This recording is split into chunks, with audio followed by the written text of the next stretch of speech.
Trabaho nila yan. Dumaan ako pagka-presidente.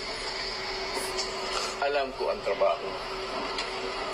Trabaho is trabaho.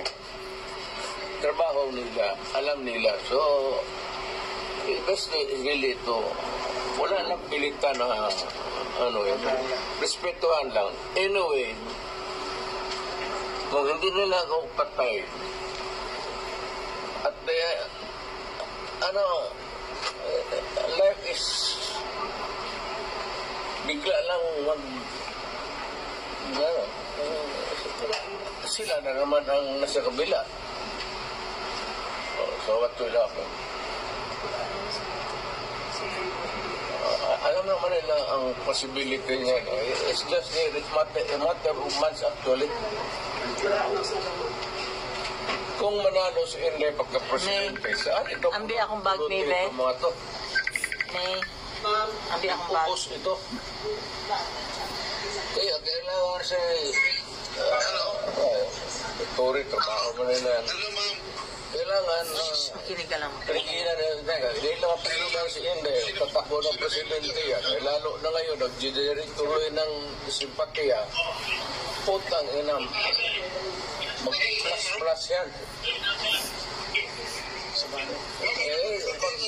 Ilang months na, ibang presidente na naman. Saan ito pupulutin itong mga to? Ang problema, katrabaho lang ito, happen to be. Ayaw namin. Ako, naiintindihan ko. Kaya, sinabi ko, this madness has to end. Opo. Sino kasama mo dyan, ma'am? Ano lang kasi is, ang procedure kasi, let me be very frank with you. When you are placed under arrest, you have to submit to the person in authority making the arrest. Then, when you are already arrested and maybe detained, then you have to start the machinery of justice role. Go to the Supreme Court.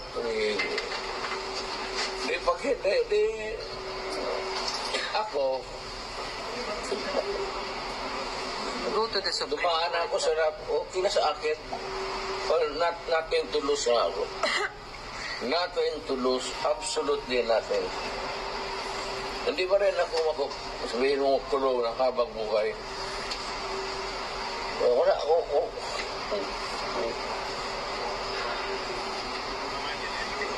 Inciting to sedition. Hindi inciting to sedition. Inciting to sedition. Crime against humanity. Crime against humanity. ICC. Kalimutan ulit. Sa Hague. We are not signatory sa ICC. That's what they're doing now. Yan ako ang ipapayag. I am a Filipino. You are all Filipino citizens.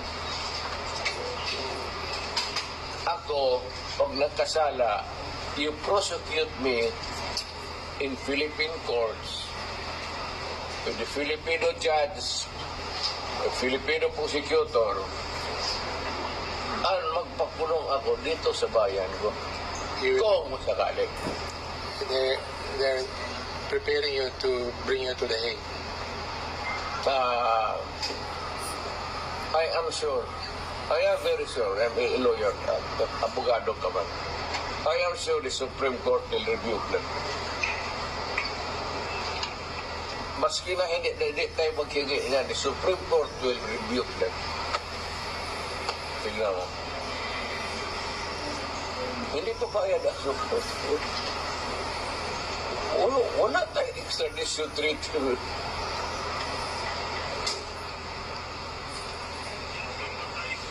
At saka nang withdraw na tayo. Yes. Bakit mo ako dadalhin doon sa international body na hindi na tayo bibro?